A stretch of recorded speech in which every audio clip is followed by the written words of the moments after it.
got my email? It- Okay. You always got them. Yeah. Because they do sync. All right. It was First on the agenda, Do we want to? residential parking maybe? Yeah, let's Guys go get out of here. so they don't have to. So are you acting as chair of, Fred's acting as chair of Oh. the property? I thought it was, oh, okay. Or I can, it doesn't make any difference, just like this. Oh, I don't know. Yeah, let's start with residential parking. 8:38 in the morning. So, my department and the police department got together probably, a month or two ago, and we looked at the residential parking permit system. The end of the 5-year permits expire at the end of this year. So we took this opportunity to review the code to see if there's any changes that might make sense now versus 5 years ago. And so there's a couple changes that the police department found beneficial. And one of them is to put, and I don't know if you guys got the revised code, it was very minimal. Okay, so. So one of them is to put a limit on the number of vehicles that could be registered under that system. Per household? And the number was 4, that was just thrown out there, so that was an interest. And then the other one is changing it from 5 years to every 2 years to be renewed. So those are just some changes, and then there's another section that we want to add with regards to some language so that they don't do that chain parking. Is that what it's called? Okay. And we want to add, let me find that real quick. Thought I had it here. Oh, you're looking for that. How many per household is it right now? There is no limit. It's unlimited. Right. And I think that becomes a problem with certain residential residents. And then the other language that we're looking to add is that parking in excess of 7 days within the 30-day period is prohibited. In the same spot. Yeah, So the car has to move once a week at least. yeah. And there was some Or conversation. any, not with the permit, just any. Before with the permit, it never had to move. Right, Okay. but now even permitted cars are gonna have to move once every 7 days. And the concern was, well, what if somebody went on vacation, whatever, and the police department said that they're pretty up to date on who's on vacation, and they'll be able to monitor that part of it, but, so those are some minimal changes. This did go before our legal counsel to review. There's quite a bit of changes that she wants to be made, but before I can bring that to public properties, I need to have a conversation with the police department, so we just got those back late last week, but I just wanted to see what the committee what their thoughts are on those 3 changes so far. And I just wanted to mention on that once every 7 day thing, you know, what happens, and it's not, this is just so we have some teeth to go after somebody that's really taking advantage of the system here, which is very lenient. Somebody has a car, say it becomes disabled, they park it out in front of their place, and they just ignore it for a year, which isn't good for the neighborhoods. And it just gives us the opportunity to recognize those things. It's not like if somebody's parked there for 8 days that we're gonna catch that and that we're gonna be enforcing it, because it really isn't a huge problem. But this just gives us the opportunity, if somebody is violating it in such a fashion that it's a problem for the neighborhood, that we'll be able to go in there and do something about it. I don't see that probably ever being writing a citation for that. Possibly, but you know, it's not one of those things that's going to affect a lot of people. It just gives us the opportunity and the ability to take some kind of action on people that are systemic violators. And one of the changes that the attorney, I was able to skim it. I was on vacation late last week, so I did see it come through. I did skim some of it. And one of the things that she had mentioned, and I wanted to get your guys' thoughts too, is that she's proposing a fee. She goes, anytime that, and I'll have to get some more information from her, but she says anytime that somebody's issuing a permit, you have to have administrative costs to issue that permit. And so she found it odd that we don't have a fee for that. And so she is proposing that we do a fee.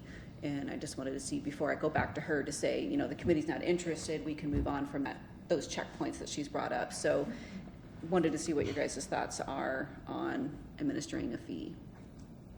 I think there definitely should be a fee.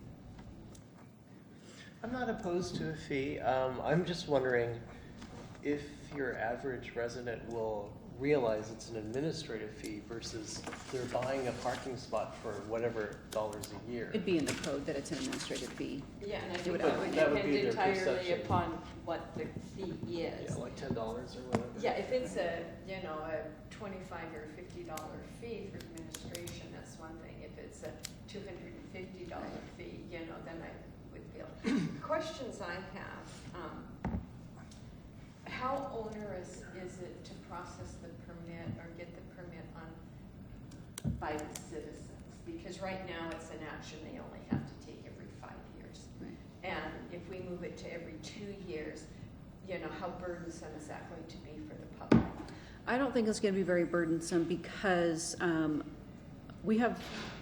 I believe we have a high turnover. So there's a lot of people that move into the community. They usually only stay 2 to 3 years and they're coming back out. So it's just kind of rotating. And I know that there's been some issues with the county employees who live here who kind of have, or used to live here and moved out, because I know that there's some people that use that. So that'll weed some of those out. It'll weed out a lot of the renters that have to come in every 5 years, and now they'll have to come in every 2 years. As far as them applying to our office, they can apply online. They can do it over the online. The form's online. They can mail it into us. As long as they have their documentation, we mail it back to them. We don't hold it up. I know our office hours are limited for the most working people, but they just come in, and processing it takes less than 5 minutes, 10 minutes maybe at the most. And you We know, notify them. I mean, it's, they'll be notified when their thing's gonna right, we expire. don't expect anything, them to do anything that we haven't given them notice for. Correct. Yeah, So- they don't need to put it on their calendar that I need to do this in 2 years. No, in November, probably October, November, we did put it in our budget. So every address that has a residential parking permit, we will mail out postcards letting them know that it's expired. And we'll also put, you know, the changes, if there's any changes And also on when that I've postcard. seen an expired, I always put a notice on there. I don't take them right away. I put a notice, let them know. So that Because maybe they didn't get it in the mail. And then how did we come up with It's the not number of 4 cars per residence? It's a resident. There's a It's pretty arbitrary, but that's pretty generous for just about any residence Well, in that that. may be more generous for some of the apartments on Bay Street where people are renting one room. average person only stays at home. I don't know that we can have a one size fits all. Here's the And problem, I here's the just wondered problem. why it was. When you have a business that's in a neighborhood, which is where we get most of our complaints, and they have like 10 parking permits, Yeah. and monopolize a whole Yeah. street. Yeah. So this is, once again, this isn't a huge problem, but it's dealing with an issue that could raise its head. It could be that business, could be another business, home business.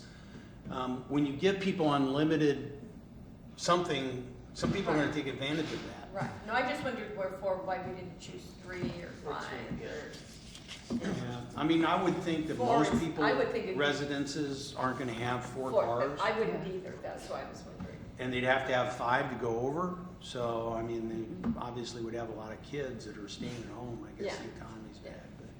Well, it's not like they can't park on the street even if they have 5 vehicles. Just Right. one of the vehicles will have to move Right. every 4 hours. Okay. And the reason on the, going from the, what was it, 5 years for expiration or something? Yeah. It's just a more accountability. Right. Like Randy said, you know, people leave, but they still have that parking permit.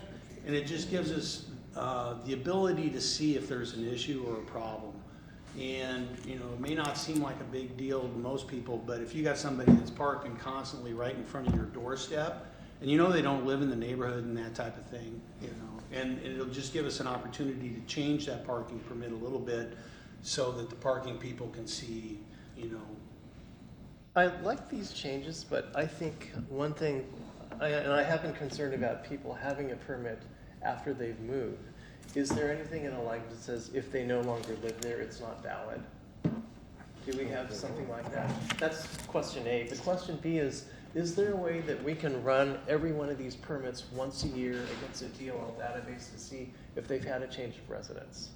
Is there a fee for that? Is it owner? Because I know it's possible. That is, because all we're doing is just keeping an Excel spreadsheet. Yeah, but there should be a way that we can run against an official database when they change their, Yeah, I mean, Residence unless we for mail their car. notices or my staff calls every single person that's listed. I mean, it's the same thing with the animal and the well, dog no, if pets. they wouldn't be notifying the people, that you'd be notifying DOL, Department of Oh. Licensing. Yeah, and we you'd don't be have access to that cross-referencing. system. I don't know. if Okay. that's You something- guys probably do. Is that something that you'd want to do? But also, do you want to make this annually instead of twice a year or every other year? We just want to do it every 2 years. I think every 2 years is a good compromise. From 5. For the amount of work that we want to put in. Once again, the reason it goes to 2 years is so we can recognize if there's a violator. Sometimes, we'll get a phone call or something. These are more housekeeping type things that make sure that we can fairly enforce the parking. We're not coming and saying that we've got this huge problem, because we don't. Nobody's should care about this, except for maybe the business that has 10 cars. But all these other issues really should be seamless, and it shouldn't really affect how anybody else is conducting their business at their residence now. It just gives us enforcement, and as far as enforcement goes, we usually reach out to people before we end up writing tickets anyhow. So the changes were made in the best interests of making sure that we can enforce these things fairly. And there is something in our code that says if they no longer reside there, then the permit is no longer valid. Okay. I mean, it's not It's that good. exact language, but If it's we in there. found out about it, we could tell them it's no longer valid. But no, I am concerned about some of the apartments that would we be limiting them to 4 vehicles for, because some of these are 1-bedroom apartments, or there are even rentals of people renting a room on Bay Street. And I know they have some huge vehicles that are parking on Prospect. And so I think, to me, I was thinking, well, if there is, we don't really care what people are renting, if it's a 1-bedroom versus Wouldn't their studio. residence be like apartment number? It'd be a separate address. Yeah. Usually it's Okay. space B, But would A, each of those separate half. addresses be, Yeah, it's Yeah, a if separate you had address. like Right, but would each of them 1420 get 4 number 1, 4 1420 cars? number 2. so someone in a 1-bedroom car, rental would be entitled to 4 cars? Sure. Yeah, but I doubt they're gonna go out and buy some extra. I don't think we should let them have 4 cars. I If mean, it's are they if it's renting a room studio. inside a residence? They're renting a room in Woody's building. It's just So a that's a room. separate address, yeah, okay. It may or may not be a separate address. Maybe an address, it may be a room number, but I'm not sure how many vehicles each of those should have. Maybe it's 2. Yeah, but in reality, Fred, how many vehicles do they own? I doubt if they own. I'm not sure they're even. This hasn't been an issue. Okay. I mean, honestly, the only issue that we've had is the fact that some people have unlimited amount of Right. vehicles Yeah. assigned to one address. And there was no limit. These other issues, we can deal with. We don't need anything additional, and, we're not getting complaints on people that have 2 cars. We're just not. I did get a complaint from Prospect. There is a person. There's that that's- one van, The van. The blue van or the green van? the The van. yellow. Yeah, Yeah. yeah. Or the- And it's a philosophical thing. It's like they are entitled to park their vehicle. They do rent on Bay Street, but I just am worried about someone renting a single room who then has 4 vehicles. I mean, if that happens and it becomes a huge issue, we'll come back to you guys and we'll say, hey, we got this huge issue. That I don't see it happening. Hasn't happened since I've been here, so, I mean, most of these parking issues, we have very few complaints, honestly, which is incredible. But I think it's because the parking people are pretty efficient and very public oriented when they go out and talk to these people. And we don't hit people over the head unless they really need it, so to speak. Yeah, the issue, I mean, there's 2 distinct issues. There's parking on the city streets in town, and then there's the parking issues that we deal with the law are obviously the ones in the HOAs, Yeah, those are, yeah. which our police, and unfortunately, Public Works Department has to deal with those. And those are problematic. Those are where you have 5 or 6 cars in one family, and they've turned the garage into an extra room because their grandmother is now living there, and they got 3 kids in school, and they're all parking up on their lawn and everybody else's lawn. But that's on the not. lawn. Yeah. That's not part of the residential parking permit Yeah. system. Yeah, and the residential parking system as it is right now actually runs very low. And I would imagine most of the problems center around the courthouse. Yes. And Bay Street, just those apartments, but I think we've worked around that and I come have to no a problem, and I compromise. have no problem with just an administrative permit fee. Yeah. I would suspect it would be pretty minimal, so. Yeah. Especially if we were asking them to do it every 2 years. Or the renewal fee could be a reduction from the original too.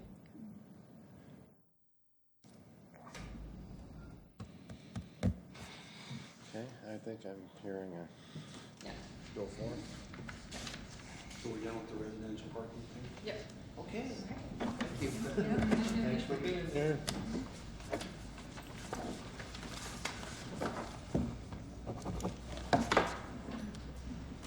Okay, so I guess we go back to number 1. Okay, so in the 2015 budget, we had anticipated painting the building and cleaning the roof. Seemed fairly straightforward. As I started working on the specifications so that we could get a uniform bid that dealt with public safety and expectation for the quality of the outcome, realized that an engineer shouldn't be writing architectural specs. And so I actually met with 2 different groups of people on 2 different occasions to simply try to find somebody that would just write the specifications so that we'd have a uniform bid. Because we've got some, issues. We've got a highway where we can't have a boom, so we're looking at scaffolding. You've got the bay, you've got the building being occupied. There's a lot of issues with safely performing that work, and then of course having specifications that are clear and what, again, our expectation is at the end. And so the unintended consequence of having these folks out was ultimately what is summarized in this letter is that painting this building right now is a waste of money. They went through the second group, the first group that came out looked at it and said, this is way over our head, but we'll refer you to somebody else. And then the second group came out was this Stefan Massini, who's an architect along with a building exterior expert. And the 2 of them walked around the building, and what we're finding are things like on the roof, for example. I was wondering why the roof was a 30-year roof and it's already at its life. Well, it's because the way the roof was designed, there's no way to vent. The shingles are right over rigid insulation, right over plywood, and so normally you have like the ability to have an attic space that vents. Well, it doesn't vent, so that in essence the shingles are rotting from the underside. The Hardy siding that was put in that era was right when Hardy came out, and they have screws every 2 feet. Hardy nowadays is placed so that it expands and contracts. Well, because the Hardy doesn't move, then you've got the trim boards that were put in originally, you've got gaps up to 1 to 2 inches where the caulking is just separated. The windows that were spec'd are a aluminum-clad wood window, and the majority of these windows have failed in their, they're cloudy. It's because the seals popped and the argon gas is gone, and then how the windows were installed, you're getting a lot of water intrusion. So I guess this isn't even a good news, bad news scenario. This is just what we need to do in their summary is use some of the money, because we budgeted $100,000. I think we need to use that $28,200 and have them do a complete building survey. We need to know what we're dealing with. And then, because they're basically thinking that we need to replace the windows and we need to replace the siding. Yeah, you know, and looking at the building itself, the building needs to be scaffolded. It's the only way you're gonna get this work done. So you're talking about a pretty major proposal. This isn't what we really thought, that you could get up there with a man lift and cover the bushes with some, you know, fabric and stock the catch basins and, you know, use power rollers. This is like that building across the bay, that Sunfjord that's getting repainted, and it's, They did one, the county did one of their buildings here, Right. maybe 10 Maintenance years building. ago or whatever, and they wrapped it before Mhm. they, yeah, and that's basically what they're saying has to happen here. But their concern is until you deal with the water intrusion issues, you're just going to put good money after bad. And so at this point, I think it's prudent to use the money in this year's budget to get the study done. That'll come up with a complete cost estimate. But they're basically saying, given the condition of the trim and the siding and the windows, you're really looking at replacement and proper installation. So like I said, this isn't a good news, bad news. This is just a bad news scenario. One of the things we talked about is this building will be paid off in 2019.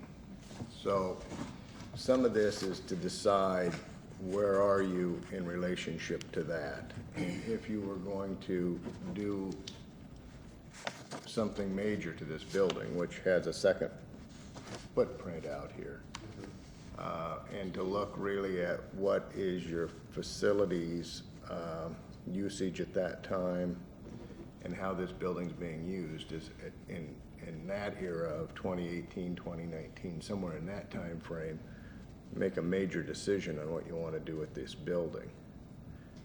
We talked to the people, the second group that came in, quite a bit about that, and they figured that that had quite a bit of benefit because they do see this as a major We have major repair. Yeah, it's a major repair, and knowing that we have staff issues right now, space issues. You know, if this building were to be expanded, and there is a design for it to be expanded. Part of the original design value engineered out the phase that has a deck over the police department parking lot, and so that becomes a portico share and parking for police. It's a secured entry. And then the second floor level is just all parking. And then the third level are all offices. I mean, that was one of the, and it goes all the way to Kitsap Street, Prospect, and Klein. And so if we were to look at really moving this building into where it needs to be to deal with our 22,000 population, because we've gone from 9 to almost 14, and we're really struggling right now to be efficient with what we have. So there's a bigger issue, which is the space issue, and then, as Alan says, then if we're going to deal with that space issue, then the building exterior would happen at the same time, because that'd be the most cost-effective time to do that. and during those 4 years, how much more is this? How much worse is it gonna get if we do nothing? That's one of the things this report would do. Yeah. Would tell us what needs to be done immediately, what can be spaced off. Yeah, there. I mean, just because the building's paid off in 2019, I don't think means that we should wait till then to do something. And I know that's Well, not what you're suggesting. No, my but- point is totally financial. If you're gonna re-roof the thing, if you're going to, yeah, if you're gonna re-side it, you want all the siding to match. So my point Biggest is thing are the windows. totally financial. Yeah, the windows. Do it once and you don't pay for it twice. Right. But for right now, I think we just need to know, it's the elephant, you know, how do you eat it? And it's one bite at a time, and we need a manual as to. how to Yeah, there's serve not it. an easy answer. You know, one of I'm the just other worried that things. we'll do nothing for 4 years. Well, That no, would no, make it one of worse. the other things we talked to the guys who would do this investigative project was, what do we have to do, what can we do? Is maybe What's the trim and window, some of the worst weather side, can we do that, you know? The whole idea is to stop whatever's happening, figure out what's happening, stop it in the worst case scenario, and then figure out what we should do. Right, because we don't want to end up with damage to the interior because of the exterior. Right. Yeah, we've got water intrusion now. Right. Yeah, in a couple of places. And that's just the camel's nose in the tent. We don't know how bad it is in other areas. And I think they'll pick they told me 3 or 4 areas. Some that indicate there's already a problem and maybe an area where there isn't an indication, just to see what that's doing. Yeah, primarily on the south-facing offices, like my office, and, you know, there's intrusion, so they'll look at that, and like I said, they'll have a total cost estimate, but they'll look at, they also suggested, you know, just doing one side, you know, as a Band-Aid, but ultimately, the biggest issue is the replacement of the windows with, you know, vinyl windows, proper installation, new siding, to really seal it up, and, you know, it's the timing of when you do that, so. Yeah, and I would be supportive of the work that needs to be done. Okay, so, I would as well, but do we also have anyone figure out how much space we need now? Like, do we need 10% more, and is there a projection? No, there's no projection. And I don't believe this investigation Is not, Right, it's it's not, not no, tied, this it's is not- completely yeah, it's different. not- no, that's an ancillary conversation that we've been having, and as far as, you know, how do we deal with growth in the city and current space issues, and, you know, there are different options. Who's having that conversation? Is it only the finance committee, or is Right now, it's been staff. staff Just only? at Okay. the staff level, so. Okay. I think at one work study, I said, you know, we need to start looking at some options, because I know that we're, and I, you know, I'm not sure where it is in other parts I of the like the zone. Hollywood Square option, where we just start putting people up and say, I'll take Nick for. Yeah, Yeah, for instance, right now, I mean, we had converted a conference room into a storage room, and now we actually have that as an office because we had to put somebody in there. Unfortunately, they don't have a window except on the door into their office. So, This would make a great office up here. We have a Work few, independently. there's a few options. They're not ideal because they'd be away from Yeah. the core group. No matter who's in there, they'd be away, you know, Well, we from have the rest of another- the office. But fairly significant issue that has to do with storage of I was gonna say materials that too. too. yeah.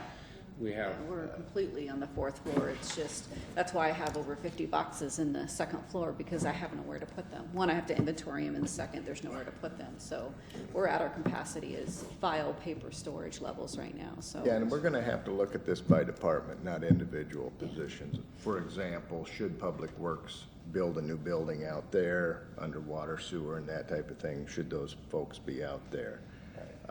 You know, and this would be truly. another discussion about the police. Should it be located in Right. City Hall or someplace else? you Is know? this an administrative building, or is this a housing, you know, government one shop. workers? So there's a big conversation that's gonna have to take place, and you're right, Fred, we're gonna have to look forward and find out what's Public Works gonna build and what are they gonna do as far as water, sewer. You know, community development is kind of expands and contracts with the economy. We've got a court system here that's becoming more and more busy by the month. And we've got a police department, so yeah, there we go. yeah, we need to be strategic, but I think at this point, Do all of the paper storage we have, do we have to keep hard copies? Can we, Microfiche?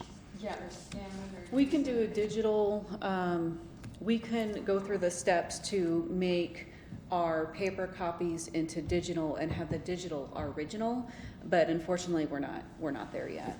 So there has to be a process, and I And I know know, that would be expensive to do the, archiving. right, it would be expensive, it would be a one-time expense to do all of the historic data.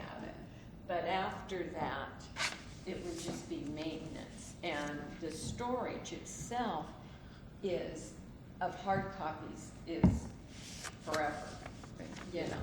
I mean, we've looked at offsite storage. I mean, Public Works, I think our issue is, I think some of the other departments like planning and the clerks have already had some interns come in and do some scanning, but we've got, you know, 8.5 by 11 up to 24 by 36 full crinkle drawings, things that we really can't get rid of permanently. And But the thing we could do is draw a line in the sand and say from this point forward, everything will be digitized, so that you then limited your physical storage needs.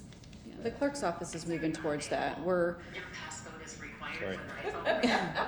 by the end of this year, we'll have all of our paper records inventoried and we'll be up to date and in the records retention schedule according to the state. So we will do that. And then effective January, we will move towards working on our electronic files to get those inventoried and get those destroyed as it goes to the meet the disposal requirements for the state. And then probably midway through the 2016, we will start converting all of our papers into digital. So the clerk's office has already moved towards that. And then once we get everything finalized and how the system works, and hopefully by the end of the year have a records management policy program in place, we're sharing those with the other departments. I've already connected with the planning and the public works and say, hey, this is what we are going, what we're going through, let me know if you're interested, type of thing. So we have that conversation, but right now the departments have to inventory what records they have, and we're not there yet. But it is an option. You know, you might say the vision and the goal out there a ways away is tell about that you'll be able to do your own public records request Right. on Online. our website. That's where we're hoping, all electronic. Yeah. You ask for this subject material, it'll all come up. We're And not that- there yet, and we're a ways from there. And our electronic is not only on the paper records and scanning them, but it's also our email system. So we've actually worked with, we've actually figured out a system how to manage our email system to get the storage down. And so I have staff working on that right now. We're just going year by year, reviewing every email, see if it's met its retention. If it has, and we're going through that. So we will, hopefully by the end of the year, reduce that electronic storage. So that way in 2016, 2017, we'll have a happy medium. So, but it takes time. Now, our advertisement is, don't create any emails if you don't have to, that are city business. Well, once because my there's records management thousands of policy them. comes into play, I really want to kick it off with a no email Friday. So it goes hand in hand with the Deb Howard's, what is it, her, Feel Good Friday. yeah, it's Feel Good Friday and her, what do you call it? The wellness committee to get you up and interacted. So instead of emailing your coworker who's directly across from you, you get up and go have a conversation Go with them. talk to So you're getting up and moving, and at the same time reducing the number of unnecessary emails. Like thanks, good job, that type of thing. Yeah, But we just anyways, have- that's a year or two away. You don't do the field visits. Well, I'm supporting it. Yes, I am too, and I think we really went off topic. So then we'll bring this back to the full council, Yeah, or or do you want to bring it to a work study or full council first? You can just go with the I can't answer for Mark, but you could just go with the contract? I can just go with the contract. I mean, do you want it to go back to? I don't, what do you guys think? You guys are going to be behind it, you're going to speak to it when we go to the full It could go to council? a council meeting because some of the council meetings seem to have a lot of space for discussion. Well, but If if he needed. goes out for a bid, he's got people bidding on it that are gonna act in good faith. Well, this is professional service, so I could use this proposal, so I can just come, but we're getting late in the year, so I think at this point,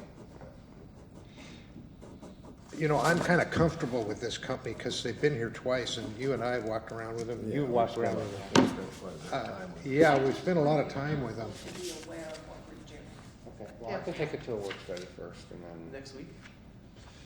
I think It's next full. work study's full. I mean, it's full. I mean, we can add it on there, but Or the council meeting after that? it's gonna be to be August. honest, I- So the Well, next, I don't know that we You want can tell to. the finance committee Yeah. tomorrow night, and you got just about everybody. We could mention it tomorrow. Do finance- tomorrow's a light agenda, but the next meeting, the last meeting, business meeting in July is full, same with their work study. I guess I can, so during the department head Oh, brief, there I you go. can just mention it, just say, that I'm gonna be bringing a contract board of Winter Public Properties. And let's have this, Yeah. a handout, and say, Okay. and then have this circled in red, that this is the one that, after a discussion with this committee, that we think is the prudent approach. Do this first, so we know what we're talking about, we'll have a plan. Okay, so we'll just have a brief conversation, say it'll be on a future agenda, but Yeah, we don't want to slow it down, we don't want to delay it all, but I do want to have people aware. Okay. Okay. I guess we're for grant awards. All right. So now, I guess, hopefully you all saw the email that went out concerning our very successful state budget. Ooh. Couple of projects that we wanted to bring to the attention of this committee because they involve public property are the Bay Street pedestrian path and the McCormick Village Park project that was funded. And so I guess because I was more involved with the McCormick Village Park project, I'll talk about that first. The schedule for this as an RCO grant is that we have to give them a project timeline of when we think we're going to complete which portion of the project, and then they're going to write up a contract between the agency and the city that has to be approved, and so that'll be coming forward in the next couple of months. Once we're under contract with RCO, we will select a consultant to design the park improvements, which, given that it's a second phase, it'll probably be the same consultant as before because they have all the data. But we will move forward on designing the project, and I provided the financial deliverable outline. It's called the development matrix for the grant, and basically this is what we applied to build, and so our contract is going to reflect that we're going to build all the things that are checked in these boxes here. And there's dollar amounts associated with them, and if one thing goes over and one thing goes under, that's okay as long as we deliver the whole project. It is possible to amend this, but you don't want to amend it significantly because we applied for a certain thing and we're supposed to give them pretty close to what we applied for. So I also provided just the preferred alternative from the McCormick Village Park plan that shows some of these improvements. I think the big takeaway is that there's money for a picnic shelter, a playground. There's going to be a culvert removal in the creek back there that's a fish barrier, and so that's to reconnect habitat. There's money for a pedestrian bridge, an entry plaza, which is hardscape with landscaping, and will make the area around the bathroom look real nice, and then just totally landscaping kind of the central commons area with irrigation and more plantings and Toys. a lawn. Yeah, the playground is included. How many square feet would that common area be? Don't know until we design We it. I don't mean, we're going know. to design it to Okay. our budget, and if we find out that We the go bridge bigger costs or- more, we may have to make the commons area smaller. I mean, Okay, it'll- yeah, I got you. we'll have the engineer tell us to hit, or tell them to hit the mark. Are we extending the path across the gully? Yeah. Anderson Creek. Back around. Yeah, and that's most likely, I think where the bridge is shown on the plan here may have to move further south. And it could be that the bridge and the culvert removal are coupled together because a crossing further north, that ravine is a lot wider than I think we anticipated. It's like 300 feet, I would guess. And so a bridge of that size is going to be way more than what's budgeted. So if we can move it upstream, it'll be a narrower crossing, and then we may just make one crossing rather than two. The current trail that's there, where is it on this map? It says main trail, and it goes across the creek, and that's where the culvert is. The main loop trail. No, the main trail, it kind of crosses across the site. Cheapest Yeah, but crossing where is we it? could That's always my make this question, is trail where go does it like go? this. It goes from, there's a think fire they road mentioned over behind the development here. Always It cuts across this, and there's a culvert, and then it exits out to the north. But you're talking about the one that you can walk. I'm talking about the one I walk around. Oh, that's the main the one. loop is the Right. loop that goes. Does it go all the way down here? It does, but it doesn't cross the creek, it comes back. Right, it stops. comes back, so that's what we're doing, is we're going It's to in either there. bring it up and Right. across.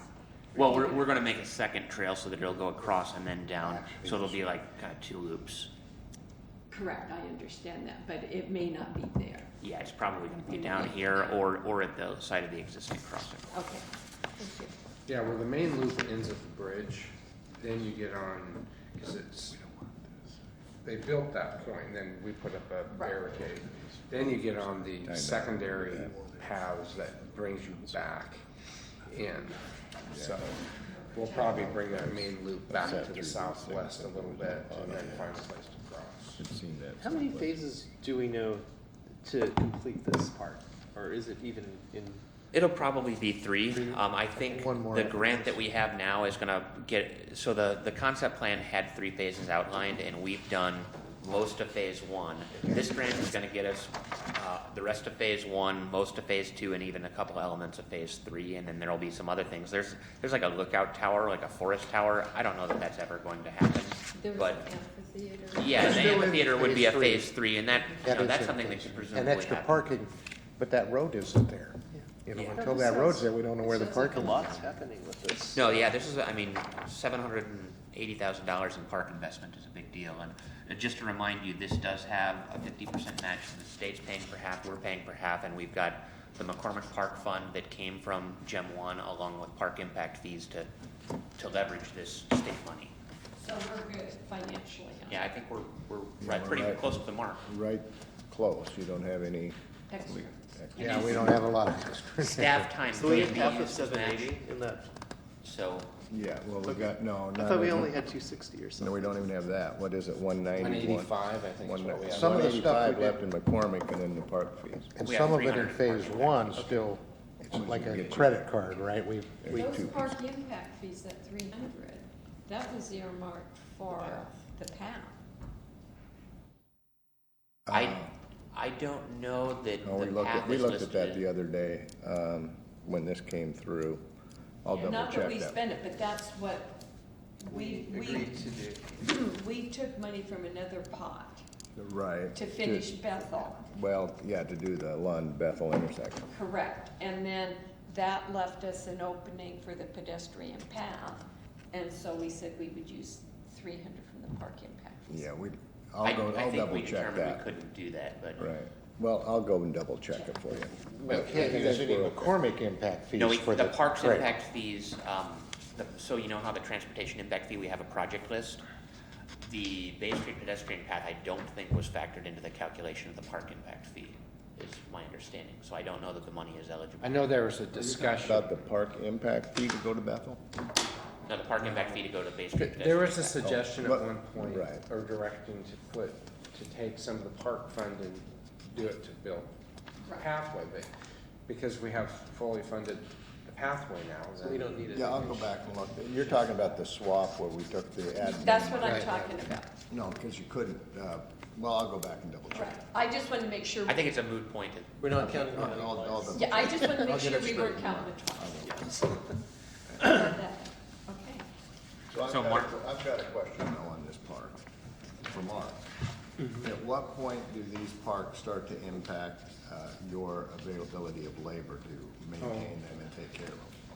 Now, Now, I mean, right now, we've been, because remember, we used to have 4 seasonals and then 2, there were actually 4 summer workers that were just to parks, and then there were those 2 public works people. And then when we did the big cut 5 years ago or so, we went from 4 to 2, and that's where we're at now. And we completely eliminated the public works seasonal that would actually have somebody that could drive a brush cutter or something. So because the phase 1 work was fairly minimal, I mean, we're cutting grass with our summer seasonals, but we just added that with the DeKalb Pier and the Bay Street pedestrian without any staffing, but we moved Dennis over, that's helped. But I would say we could probably continue to get by because there's not a lot out there to deal with other than some security issues, but the plaza entry will really take care of. We have, the biggest thing we have is the vandalism, unfortunately. Of the bathroom or what? No, they're driving through, they're going over the wheel stops and they're like doing Brodies on the car. they're tearing up the grounds a little bit.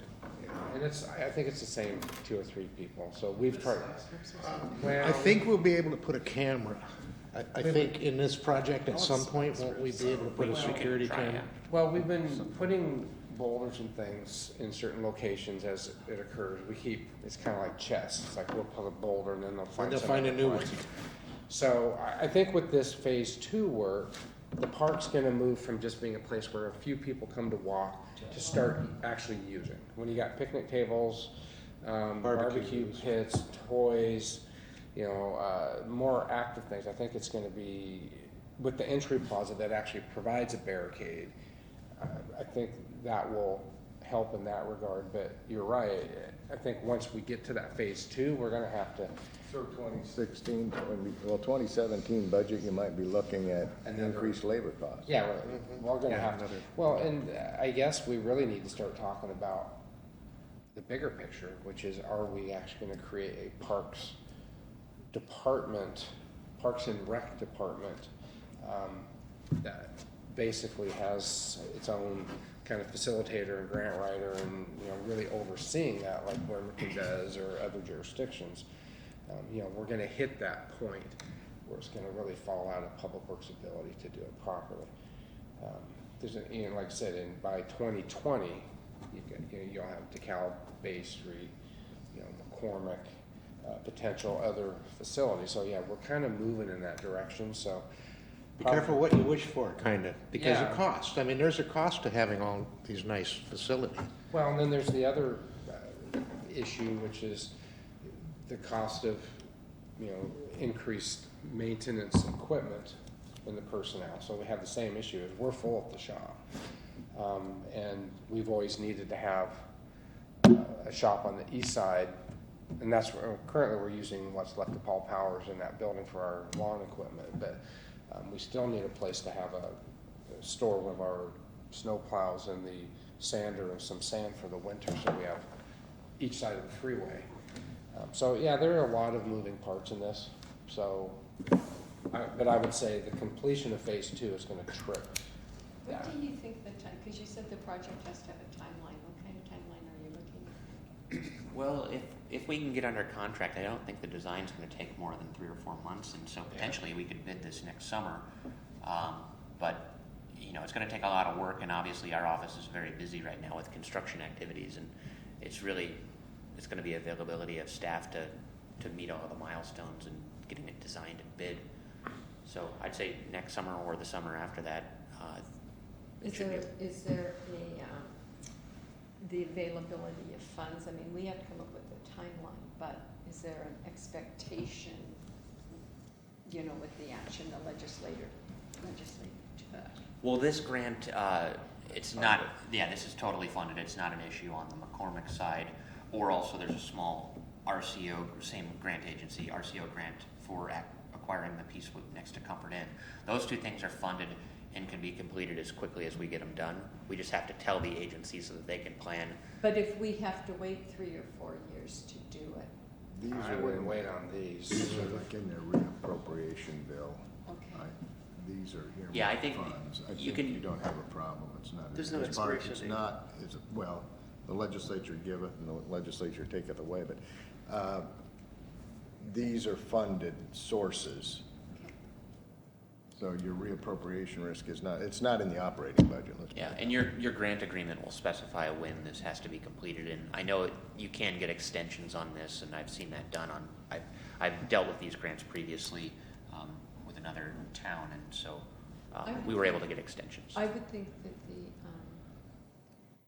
the purchase of the property on the waterfront should be fairly clean Yeah, and easy. my hope is we could do it by the end of this year. Yeah. Yeah, that we was- want to get, yeah. because we want to strike while the iron's hot. Right. Bay Street's the only one that is intentionally going to be pushed out because of the value, where it's actually going to work with our schedule. Yeah, well, we have other issues to take care of before Right. we get there, so Right. that's cool, but Well- let's get this bond. But the. Well, and some of this on back, you're right, some of this is what's the priority of the legislative branch, what's the city council want to put a priority on.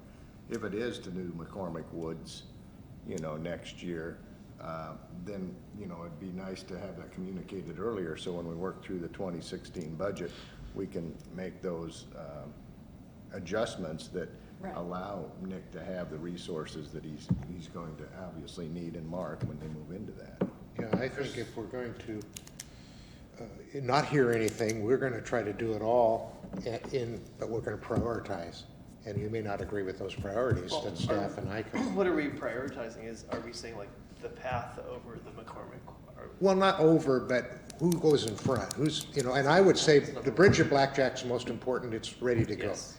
DeKalb Street Pier needs to be done before. those have- Those are 1 and 2 priorities, but we're already a Right, we're long already ways. in. Okay. Yeah, we're into those. And then there's other two major, like you were saying, we need to sit down, all of us, and say, should be ahead of this. Not that we're gonna leave either one out, but we do need a priority list. That's just a real estate transaction. Yeah. Yeah, that's really not- that'll go The only for- time for- is we have to get an appraisal and then an appraisal review by a secondary source, and they have to be a certain classification of appraiser. Right. And we can just use Universal, because they're already working on Bay Street. Yeah, they could do one part of it, and then we have to get a second appraiser. Yeah, but that's just. Well, they the- have their own review appraiser.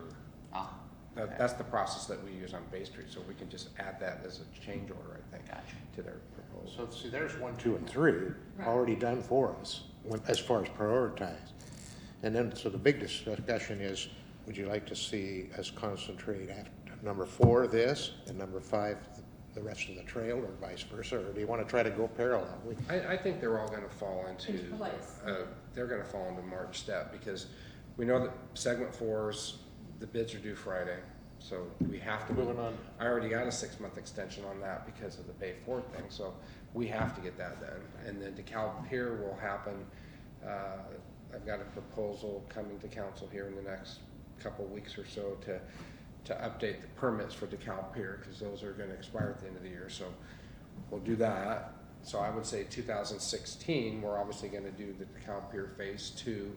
Segment 4 will be done, we'll purchase the property, we'll be finishing up the right-of-way purchases for Bay Street in 2016, maybe 17. And then, because Bay Street, in our conversation with Brianna, that money may come in chunks, that it may not be till 2020 that we do the final Bay Street, which is fine, because right now we're looking at Tremont happening in 2017, 18. Don't forget well 10. And then we We're gotta working finish through well that. 10. So there's a lot of things. So I have a bigger issue right now, which is really construction administration, construction management. I'm gonna have to, we have enough on the books potentially of, 6, 7, 8, 9, 10, we have like 12 million plus Tremont, if it comes 18. through. So you got $30 million worth of construction on the books that we can't possibly manage from a state or federal management expectation. So we're either gonna have to, again, do like Bremerton or Gig Harbor that actually has a capital projects manager, or hire a consultant and use some of that funding. So either way, the money that we've gotten to finish we've received to finish these projects, will come with some obligation from the city, either to use some of that funding to hire a consultant, or that the city will come up with some funding. But to get those projects built will take an FTE or FTE. Or a consultant, a well-paid expert consultant that does engineering things. Yeah, experts. Construction manager, engineering manager. Especially, again, with the Buy America and the DB Eagles for the disadvantaged or business enterprises, there's, certified payrolls that, this money that we're getting from the state and the feds comes with a lot of loopholes. And Conditions, yeah. Loopholes, we don't use them. I mean, not loopholes, yeah, conditions, obligations to perform and monitor certain aspects, so. It's an exciting problem, though. Yeah, Oh, it's the absolutely. greatest problem anybody could have. Is, So is there any action that you need from us? This We'll is be just bringing things informative. forward. Yeah, this is just letting you know what's happening. To expect contracts for at least the 2 RCO grants in the near future. Yeah, and I'm unsure at this point whether or not, because we know that we're gonna be obligating the $1.5 million here on track this year, going to the right-of-way for Bay Street in 2016. The redesign will be subsequent to that. I'm unsure if some of this $3.5 million can be used for that redesign, that 60,000 that we talked about, or if that will have to be city. I'm thinking that some of that 3.5 probably can be used to do final design, typically as with the state. At least it has been with segment 4 and segments 2 and 5.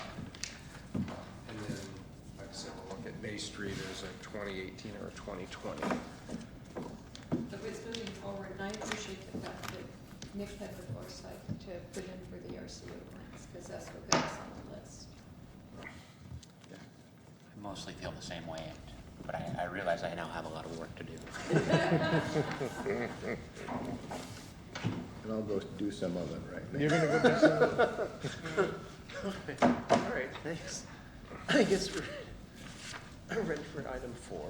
Yeah, so we have received a couple of requests for use of Bay Street and, Brady. Brady. Brady Miller? Yes. Yeah, Brady Miller is here. He's one of the merchants who is seeking permission to use the sidewalk. Per the state's instruction, we said, contact this person at the state to obtain a lease. I got a call from the state about a week later saying, well, we're not gonna be able to get a lease for it until at least the end of the year. And so basically their timeline is 6 months to do any lease of the sidewalk, which is a major problem for our businesses that want to use the sidewalk from a logistics standpoint. We're still working on the street use permit ordinance, and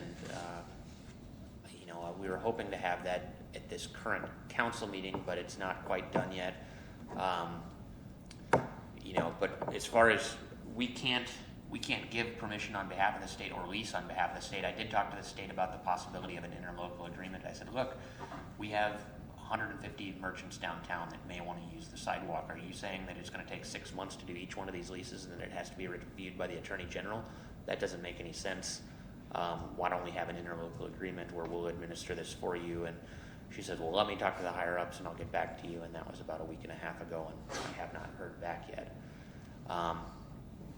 So I guess I'm looking for direction from the committee on what to do with these requests. I mean, you could, I guess, conceivably give some sort of permission to use the sidewalk contingent on obtaining a lease, and then, it's up to the merchant still to get the lease, but, Yeah, I guess my thought on this is, obviously we have to pursue the use permit for streets that aren't part of the state highway. well, for all streets, and For if it's all a state streets. highway, it requires a lease in addition to the permit.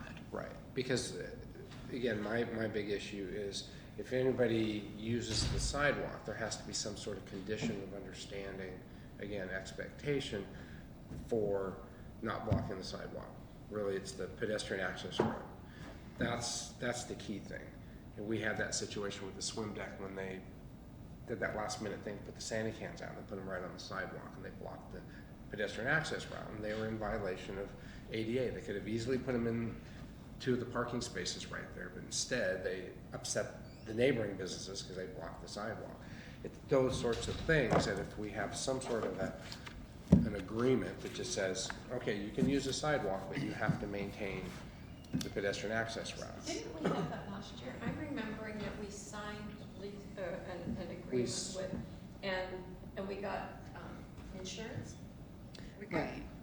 Well, we And started we did that to. with Bay Street Bistro, and we did it with, Well, we started to, and that's when the state then came in and said, Yeah. wait a minute, this is That's our when we right. found out we had a problem. Because we were just saying, because when it was brought before council, they had the form, and they said, well, we'll just direct them that they have to work with the state. The city's given permission, let them know that they have to go to the state. So we did that process, and the state goes, no, you can't even do that. You have to enforce our rules. I don't know what that Right, we were RCW looking is, at but yeah. $10. So we stopped that And they process. said, no, it's $90, and we're finding out it's gonna take 6 months to put a lease in place, and the season's gonna be over. So, I wish the cameras turned off, but at this point, I'd say, I wouldn't, if I was a business on Bay Street, I would just put tables out, let the state catch me, at this point. what we, As long as you don't create a problem for our code enforcement. they, in my opinion, the city needs to provide the businesses with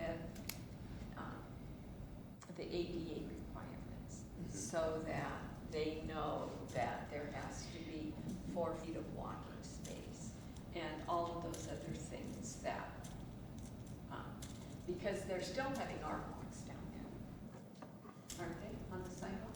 Yeah. And the Yeah. merchandise is still coming out. And, Right.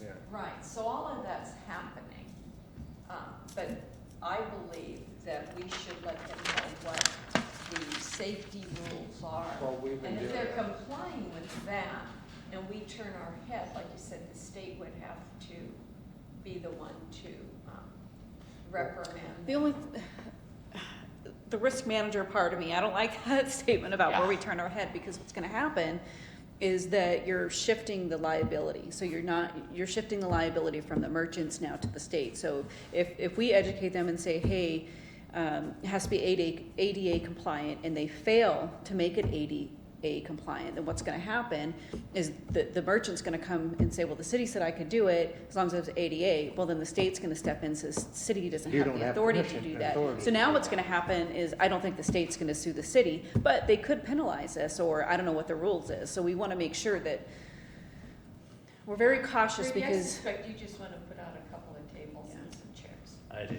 Yeah. I mean, you've seen how it looks, right? It's, Yeah. it's 2 tables.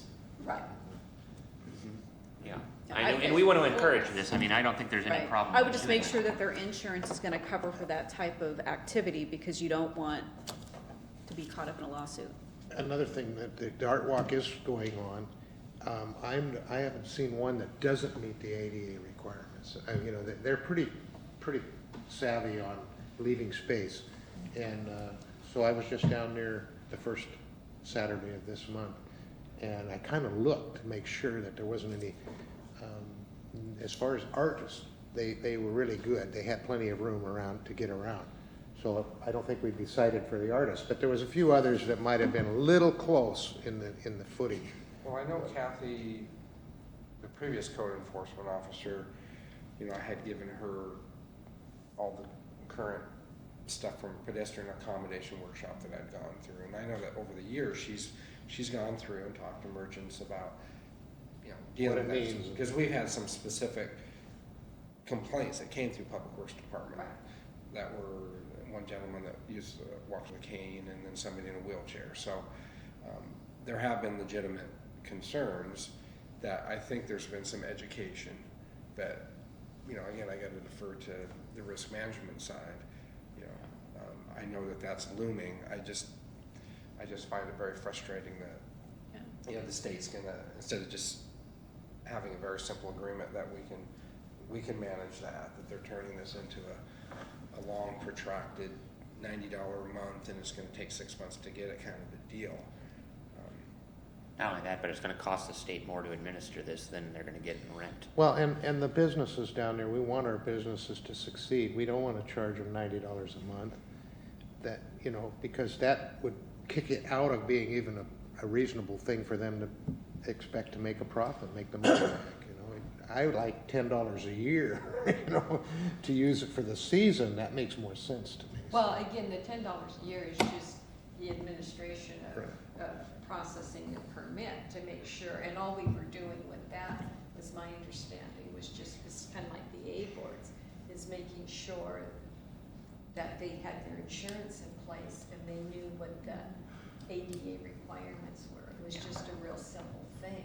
Yeah, and I think the street use permit ordinance that'll be brought forward will essentially be the steps by which you can get approved, what the requirements are, what the fee is, and then it's going to say that approval of this permit on state highways is contingent upon the holder of this permit for getting a lease from the state.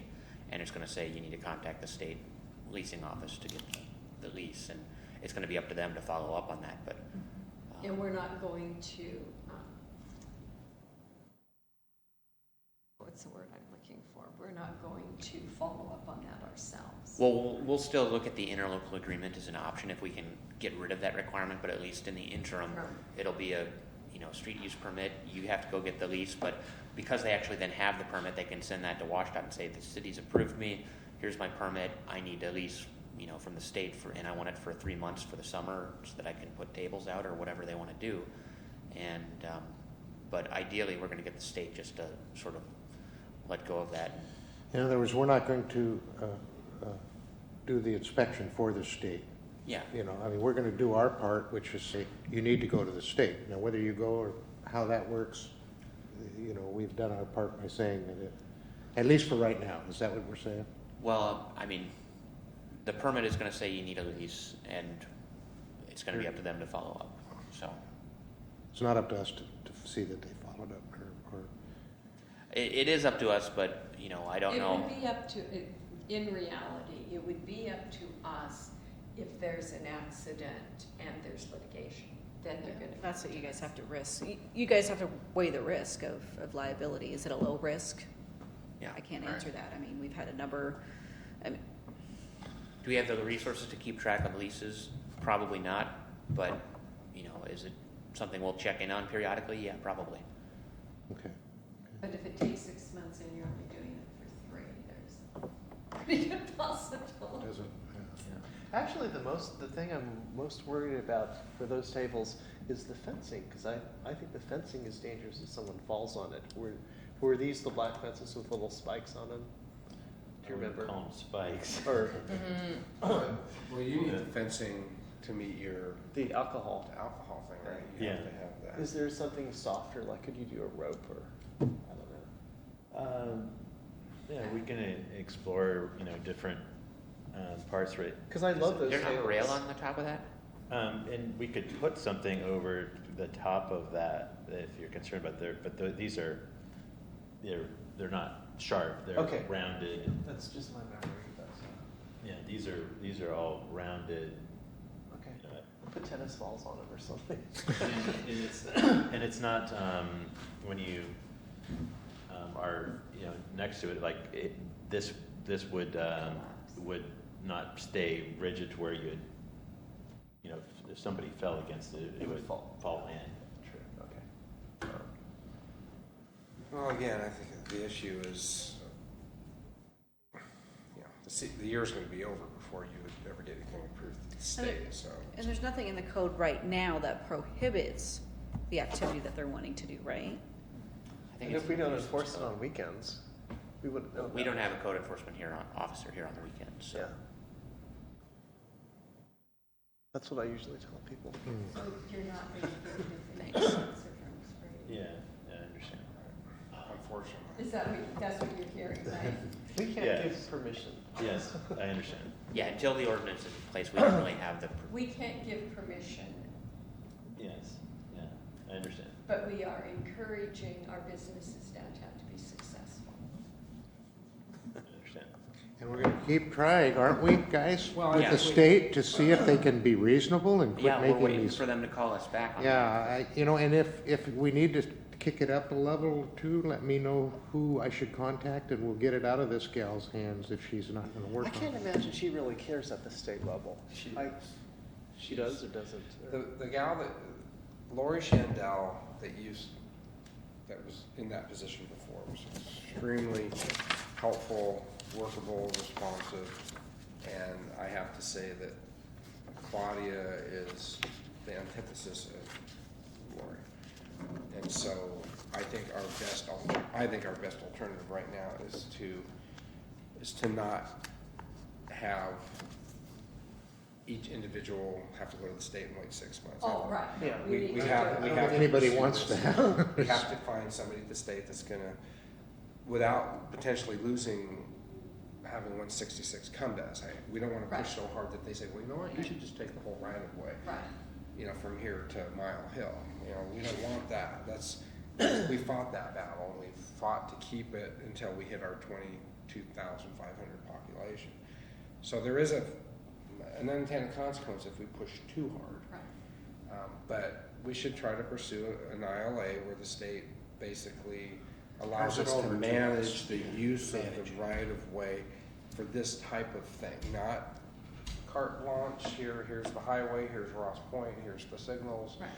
We don't wanna do that either, that would be. No, we just devastating. want that from Kitsap Bank to Right. Penfee. Right, so, well, yeah, I guess as Think you this go is something Mile our Hill. lobbyists could work on? Well, we could also talk to our legislators, because they all talk about being business friendly. Yeah, we haven't They even could- talked about Mile Hill. Don't even start there. Yeah, I You know. wouldn't Just worry stay about- downtown, yeah. just There's stay really not downtown. I was visualizing. No, There's really not that scenario up there. The only thing I've had is I have had businesses who have property, on Bay Street or at Bethel as it goes up past Kentucky Fried Chicken and on Mile Hill, they've had questions about it. Yeah, well, I think Again, it's A-boards, keeping their A-boards out of the right of way and they're okay.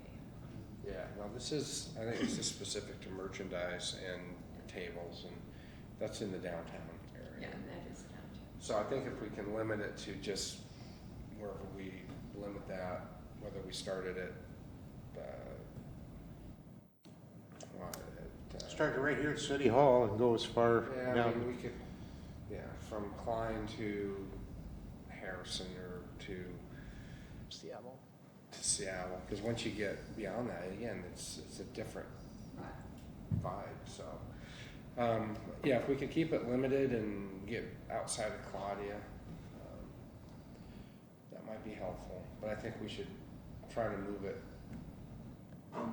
outside or go above Claudia still on the staff level, because I know that the state reacts to having legislators come down and knock on their door, so. Right to we Lynn could- Peterson. We could enlist a couple of or I could, and go up and talk to them in Olympia. You know, that worked for the crosswalk that they said we couldn't have. It does. Sometime, but you have to go above, sometimes above the, Right, I would, again, I'd like to do that as a Last resort. last resort, because, We may want to work with them in the future.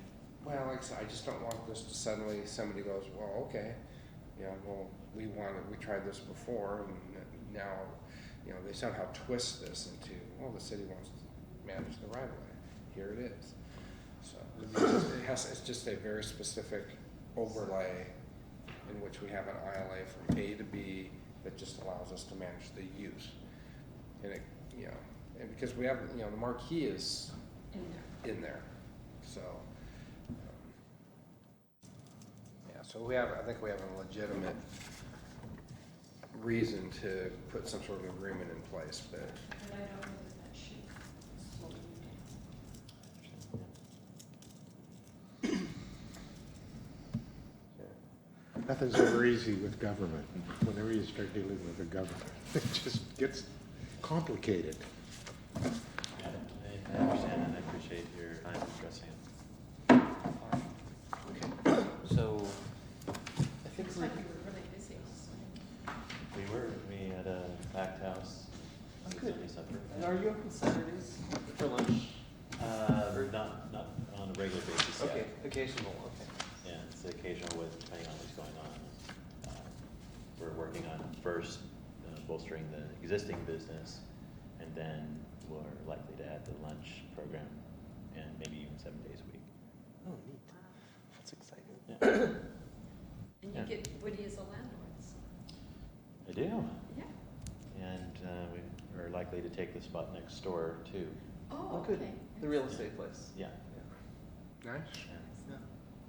If things continue to work well, which that's the plan. Yeah.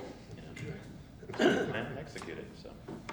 All right, thank you. Thanks, Thank you. Woody. Thank you. Okay, I'm concluding the public property meeting as substitute chair.